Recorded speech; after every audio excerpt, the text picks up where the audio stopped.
transport ইয়ার থেকে তো আমরা ইমপ্লিমেন্ট করি এডুকেশন তো সেকেন্ডারি হইল আমরা সারা কাছে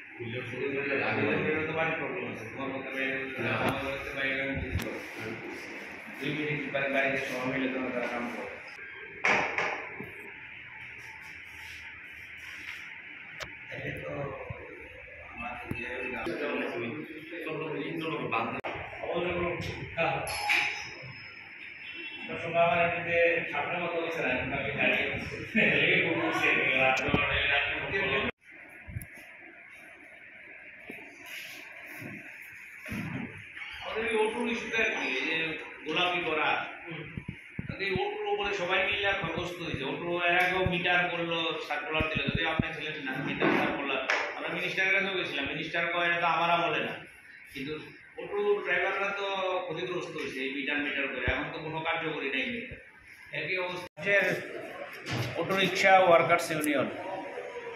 এই অটো রিক্সা ওয়ার্কার্স ইউনিয়নের ডাকেই আমরা আজকে এই ডেপুটেশনে এসেছি আমরা লক্ষ্য করছি 2018 সালের পর আমাদের রাজ্যে অটো শ্রমিক এই রিক্সা শ্রমিকদের নিয়ে সরকার সম্পূর্ণ তালবাহানার খেলায় নেমেছে কখনো বলছে মিটার লাগাতে হবে কখনো বলছে গোলাপি কালার করতে হবে কখনো বলছে এই রাস্তায় চলা যাবে না ওদের উপর স্টিম রোলার চালিয়েছে অথচ ওদের যে সমস্ত ফি ইন্স্যুরেন্স ফি থেকে শুরু করে লাইসেন্স ফি সমস্ত বাড়িয়ে দিয়েছে কিন্তু সেই তুলনায় কোনো স্ট্যান্ড নেই কোনো নিয়ম নীতি নেই সম্পূর্ণ অরাজকতা চলছে এই অটোর মানে সেখানে ড্রাইভারদের প্রতি কিন্তু এরাই কিন্তু এই সরকারের যারা আজকের কর্তা ব্যক্তি তারাই কিন্তু একদিন 2018 সালের আগে বলেছিল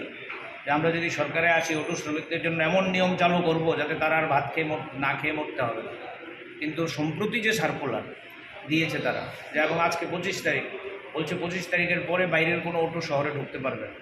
কখনো বলছে মিটার কখনো বলছে গোলাপি কালার এ তো নৈরাজ্য আসলে বাস্তবে কোনটা কার্যকর করবে আমরা বুঝতে পারছি না তাহলে রানীর বাজার রেশমবাগানের যাত্রীরা আগরতলা ঢুকতে পারবে না আমতলির যাত্রীরা আগরতলা ঢুকতে পারবে না আমাদের রাজ্যে তো পরিবহন ব্যবস্থা বিপর্যস্ত বামফ্রন্ট সরকারের আমলে যে আপনারা জানেন বাস দিয়েছিল এই যে জওহরলাল নেহরু রিনিউয়াল মিশনের প্রকল্পে সেই বাসগুলো তো আজকে চলছে না কোনো টাউন বাস সার্ভিস নেই টিআরটিসির সার্ভিস নেই তাহলে গ্রামের মানুষ কী দোষ করলো তারা কী করে আসবে ডাক্তারের কাছে কী করে আসবে সেখানে প্রাইভেট টিউটরের কাছে কী করে আসবে আত্মীয় স্বজনের বাড়ি সবটা একটা স্পষ্টীকরণ দরকার ইউনিয়ন আমাদের রাজ্যের সবচেয়ে বড় union Tripura auto rickshaw workers union সম্পাদক সভাপতি ওনারা এখানে আছেন ওনারা জানেন না এরকম একটা সার্কুলার হয়ে গেল এমনকি শাসক দলের যে বিএমএস ওনারা পর্যন্ত জানেন না সার্কুলার হয়ে গেল তাহলে শ্রমিক সংগঠনগুলো আছে সরকার কথা বলবে না শ্রমিক সংগঠনগুলোর সাথে যাত্রী সাধারণ আছে যাত্রীরাই তো অটো সার্ভিসকে বাঁচিয়ে রেখেছে যাত্রীদের সাথে কোনো কথা নেই আগরতলার বিশেষজ্ঞ অনেক ধরনের মানুষ আছে এই ক্ষেত্রে তাদের সাথে কথা বলা যেত রাজ্যের প্রাক্তন পরিবহন মন্ত্রী থেকে শুরু করে অন্য যারা বিভিন্ন সময় পরিবহন দপ্তর চালিয়েছে রিটায়ার্ড তাদের সাথে কথা বলা যেত না একরোখা সিদ্ধান্ত সম্পূর্ণ একরোখাভাবে একটা সার্কুলার দিয়ে দিচ্ছে কদিন পর আমরা এই নিয়ে এই মিটার নিয়ে এর আগে রাজ্যের পরিবহন মন্ত্রীর কাছেও গেছি পরিবহন মন্ত্রী বলছে আমরা তো এটা জানি না এটা তো আমার আমলের ঘটনা না তাহলে আমল কোনটা এটা তো বড় কথা না বড় কথা হচ্ছে শ্রমিকরা তো লাঞ্ছিত হচ্ছে বঞ্চিত হচ্ছে তাদের পকেটের পয়সা যাচ্ছে এর বিরুদ্ধে আমরা আজকে এসেছি আমাদের জয়েন্ট ট্রান্সপোর্ট কমিশনার প্রদীপবাবু যিনি আছেন ওনার কাছে আমরা ডেপুটেশনে মিলিত হয়েছিলাম ওনাকে স্মারকলিপি দিয়েছি উনি বলেছেন এটা সেক্রেটারিয়েট থেকে নিয়ন্ত্রিত হয় সেখানে কথা বলবেন এবং আমরা আবেদন করব অবিলম্বে এই যে নির্দেশিকা যেটা শ্রমিক এবং যাত্রীদের পেটে লাথি মারবে যাত্রীদেরকে সেখানে অসুবিধায় ফেলবে এই কালো সার্কুলার বাতিল করে সমস্ত অংশের মানুষের সাথে কথা বলেই সর্বজনগ্রাহ্য একটা সিদ্ধান্ত যাতে নিতে পারে এই কারণে আমরা আজকে এখানে এসেছি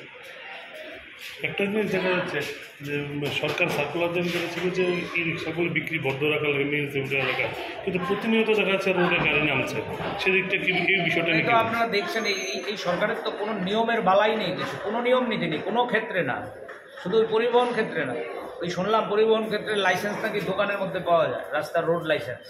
আমি শুনছিলাম পয়সা দিলেই সব মিলে এই তো চলছে অনিয়মের আগ্রা তো এই সরকার শুধু এই অনিয়মের বিরুদ্ধেই তো আমরা এখানে এসি কিসের সার্কুলার কদিন পর পর একটা সার্কুলার দিয়ে দিলেই হলো শ্রমিকরা জানলো না তাদের বিরুদ্ধে সার্কুলার দিতে কোথায়